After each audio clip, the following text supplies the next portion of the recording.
স্বাগতম, নমস্কার। শুরু করছি চেনা চিত্র অজানা গল্প। দেখুন, আজকে একটু আমার আপনার বিষয় নিয়ে একটুখানি গল্প করতে চাই। কোভিড বা করোনা কাল, আপনারা তো জানেন যে 2019-এর পর 2020 অলমোস্ট সারা বিশ্বে ধীরে ধীরে ধীরে ধীরে করোনা ছড়িয়ে গেল। লক্ষ লক্ষ মানুষ, কোটির উপর মানুষ মারা গেল এই আধুনিক যুগে, এবং এটা কল্পনা করা যায় না। এবং তারপরে মারা যেতে যেতে আমি আমার ব্যক্তিগত জায়গা থেকে বলতে পারি যে আমার বয়সী তো বটেই, আমার থেকে বয়সে অনেক অল্প একটা পরিবারের 3-4 মারা গেল। এরকম নির্মম মড়ক মানে স্বাধীনতা উত্তর যুগে কেউ দেখেনি। তবে শুনেছি যে 105-7 বছর আগে নাকি এরকম ধরনের একটা জ্বর এসছিল, সেই জ্বরে এরকম মৃত্যু হয়েছে। হতেই পারে। সেই সময়টা এত আধুনিক ছিল না। সেই সময়টা মানুষ নতুন হয়তো বিমানের ব্যাপারটা বা দেখছে টেকছে, এই সময়টা হয়তো হলেও হতে পারে। আমরা জানি যে সিস্টার নিবেদিতা প্লেগের জন্য এ প্রান্ত থেকে ও প্রান্তে দৌড়ে বেরিয়েছে। যাই হোক, বিষয় সেটা না। তো তখন আমরা কিন্তু একটা আভাস পেয়েছিলাম সারা বিশ্বের অর্থনৈতিক বাজার থেকে বা শেয়ার বাজার থেকেও বটে, যে এর এফেক্ট, খারাপ এফেক্ট ব্যবসায় পড়তে বাধ্য। বিদেশে কি হয়েছে আমি জানি না। 2020-21-এর পর মানে মোটামুটি 2022 থেকে 2021-এর মধ্যে তো প্রচুর হয়েছে। লক্ষ লক্ষ লোকের কাজ চলে গেল। মানে সকলেই যে চাকরি করতে এমন নয়, ব্যাপারটা হচ্ছে যে ব্যবসার দিক হতে পারে, ছোটখাটো দোকানপাট হতে পারে, কৃষির জায়গা হতে পারে। তো এই যে একটা জায়গা হলো, তার এফেক্টটা এই সময়ে, অর্থাৎ একেবারে বর্ষ শেষ এবং বর্ষ শুরুর সন্ধিক্ষণে গিয়ে এটা বলতে রাজি আছি যে এটার এফেক্টটা খুব মারাত্মকভাবে পড়তে শুরু করলো 2024-এর লোকসভা নির্বাচনের পর থেকে। কারণ যারা প্রশাসন চালিয়েছেন বিজেপি বা তার সহযোগীরা, তারাই ফিরে এসছেন। কিন্তু তারা এসে বুঝতে পারছেন যে বিদেশি লেনাদেনা, বিশেষ করে আমেরিকার সঙ্গে অত্যন্ত খারাপ সম্পর্ক তৈরি হয়েছে বছরখানেক, হার্ডলি মানে ডোনাল্ড ট্রাম্প আসার পর। তাতে করে বিশ্বব্যাপী যে ব্যবসার দিক, আমদানি এবং রপ্তানি, বিশেষ করে রপ্তানির জায়গা অত্যন্ত খারাপ হলো। যখন অনুষ্ঠান করছি তখন ডলারের মূল্য 90 টাকা ছাড়িয়ে গেছে। ব্যবসা করবে কি মানুষ? আচ্ছা, এই ফেজটাতে মানে যখন এই করোনা কালটা কেটে মানুষ স্বাভাবিক জীবনে এসছে, মোটামুটি মাস্ক খুলতে শুরু করেছে, তখন তারা বুঝতে পারলো যে অবস্থা খুব খারাপ। এবং তারপরে লক্ষ লক্ষ লোকের কিন্তু চাকরি যেতে আরম্ভ করলো, কেন তো ব্যবসা নেই।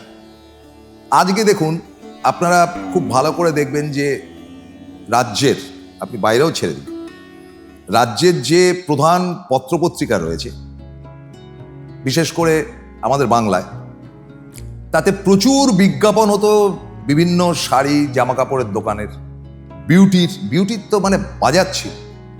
কত যে বিউটি প্রোডাক্ট তৈরি হলো এবং বাংলা থেকেও তৈরি হলো, সব একে একে একে একে ধসে যেতে আরম্ভ করলো। এবং হতে হতে এমন একটা অবস্থা হলো যে বিজ্ঞাপন বলতে তখন বাইক, 2 হুইলার থেকে শুরু করে 4 হুইলার এবং সমস্ত বিজ্ঞাপন, আজকেও আপনি পত্রিকা খুলে দেখবেন, যেগুলো কিন্তু মোবাইল বা ইন্টারনেট বা এই ধরনের ব্যবসার সঙ্গে যারা যুক্ত, তাদের ব্যবসাটাই চলছে। কিন্তু তা দিয়ে তো আমার আপনার পেট ভরবে না, চলবেটা কি? তো এইখানে যেটা আমরা আমাদের পশ্চিমবঙ্গের ক্ষেত্রেও দেখেছি, পশ্চিমবঙ্গের বাইরেও ক্ষেত্রে দেখেছি, এবং এটা নিয়ে একটা ভয়ঙ্কর রকমভাবে মিম বা ট্রোল হলো, সেটা হচ্ছে প্রধানমন্ত্রী বলেছিলেন কোনো একটি চ্যানেলে বসে যে আপনার চ্যানেলের বাইরে একটা পাকোড়াওয়ালা বসে আছে, সে মাস গেলে কত রোজগার করে আর কিভাবে রোজগার করে শুধু ভাবুন। মানে হি ওয়াজ ভেরি প্রাউড, মানে তিনি খুব গর্বভাবে বলেছেন। বাস্তবিক খুব অন্যায় কিছু বলেনি। আর এ রাজ্যের মুখ্যমন্ত্রী বলেছিলেন যে আলুর চপও একটা শিল্প বা এই গোত্রীয় কথা, অর্থাৎ ভাজাভুজির দোকান এবং চায়ের দোকান। সম্প্রতি তিনি বলেছেন ঘুগনির দোকান।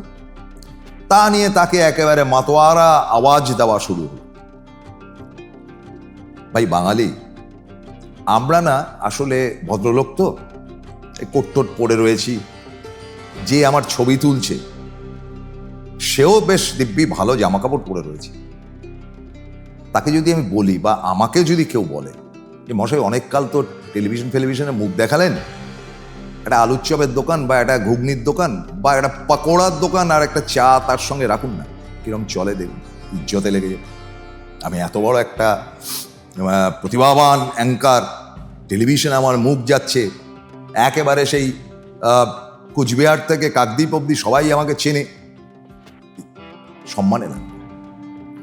তো সম্মানটাই আজকে আমাদের কাছে বড়। বাঙালিদের সব থেকে বড় সমস্যা হয়েছে সেটা যে বাঙালি ব্যবসা বিমুখ some extent.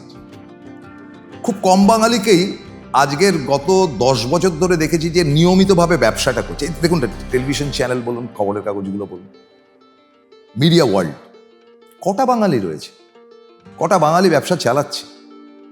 I am very proud to say কি আমরা একটা বাঙালি সংস্থায় রয়েছি, বাঙালি মালিক। আমি আমার অ্যাডভার্টাইজ করতে বসিনি, টু বি ভেরি ফ্র্যাঙ্ক, কিন্তু চালাচ্ছেন এবং 200-250 লোকের পেট চলছে তাতে। দারুণ দুর্দান্ত ব্যবসা চলছে এমন না, এই মানে ঘাটতির বাজারেও কিন্তু চেষ্টাটা চলছে, কিন্তু এই চেষ্টাটা কিন্তু বাঙালির সর্বত্র নেই। এর জন্য অনেক কারণ আছে, সেটা নিয়ে এপিসোড 2 করব, এটার পরেই করব। এটা প্রথম এপিসোড করছি। দেখুন, একটা ছোট ঘটনা বলি, ঘটনাটা শুনলে অবাক হয়ে যাবে। ওই যে করোনার সময়টা চলছিল না, তখন একটা নিয়ম করে দিল গভর্নমেন্ট থেকে যে সমস্ত দোকানপাট বন্ধ, যাদের যাদের গ্রসারি শপ রয়েছে তাদের ওই 1 ঘন্টা না 2 ঘন্টার জন্য খোলা রাখতে পারবে। পরে অবশ্য সেটাকে আরেকটু বাড়ানো হয়েছিল।